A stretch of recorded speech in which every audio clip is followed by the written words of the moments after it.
যখন একটু সুস্থ থাকে, যতটুকু কাজ করে কোনো মতো সংসারটা চলে। আমরা যেখানে বসবাস করি সেই জায়গাটা কিন্তু আমাদের না, পরের জায়গার পরে বসবাস করি। আল্লাহ তাআলা আমার স্বামীকে ব্লাড ক্যান্সার রোগ দিয়েছেন। এই রোগের চিকিৎসা করার মতো সামর্থ্য আমাদের নেই। আপনাদের ভালোবাসা চাই আমার স্বামীর চিকিৎসার জন্য।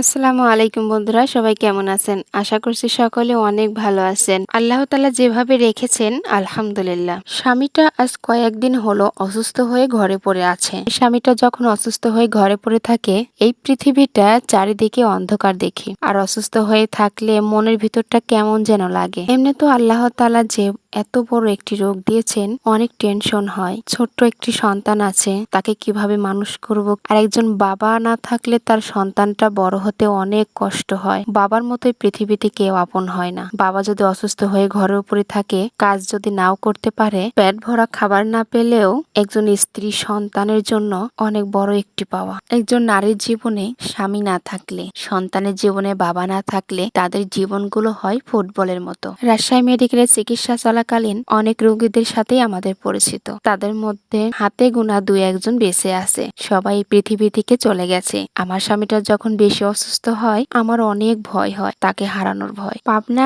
অ্যাপোলো হাসপাতালে চলে এসেছি। এসে দেখি এখানে রোগীর কোনো ভিড় নেই। দ্রুত ডাক্তারকে দেখাতে পারছি।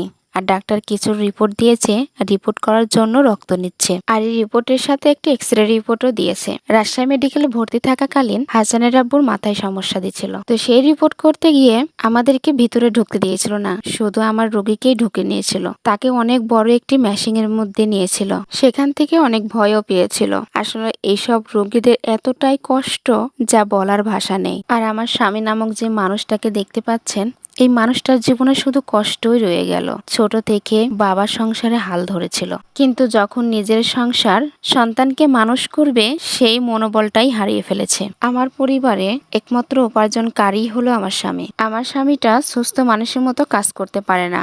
যখন একটু সুস্থ থাকে, যতটুকু কাজ করে কোনো মতো সংসারটা চলে, কিন্তু রোগীদের যেসব খাবার দিতে হয় সেই খাবারগুলো কিন্তু দিতে পারে না। আর যখন অসুস্থ হয়ে ঘরে পড়ে থাকে, তখন আমাদের একটা দিন মাসের মতো যায়। অনেক কষ্টে দিনগুলো পার হয়। আর এত কষ্টের মধ্যে দিনগুলো পার করেও আপনাদের প্রতি আশা করছি আর আল্লাহর উপর ভরসা করছি, আমার স্বামী একদিন সুস্থ হবেই ইনশাআল্লাহ। হাজারো কষ্টের মধ্যে পৃথিবীতে বেঁচে থাকার জন্য মনোবল থাকা এবং আল্লাহর প্রতি বিশ্বাস থাকাটা জরুরি। পৃথিবীতে ধন দৌলত কিছুই চাই না, আল্লাহ তাআলার কাছে শুধু আমার একটিই চাওয়া, আল্লাহ যেন আমার স্বামীকে হায়াত দান করেন। কারণ আমার জীবনের সবচেয়ে দামি মানুষটাই হচ্ছে আমার স্বামী। আমরা যেখানে বসবাস করি সেই জায়গাটা কিন্তু আমাদের না, পরের জায়গার পরে বসবাস করি। আল্লাহ তাআলা আমার স্বামীকে ব্লাড ক্যান্সার রোগ দিয়েছেন। এই রোগের চিকিৎসা করার মতো সামর্থ্য আমাদের নেই। দেশ এবং প্রবাসী ভাই বোনদের জন্যই আমার স্বামীর চিকিৎসাটা আমি এতদূর করতে পেরেছি। আপনাদের জন্য দোয়া রইল।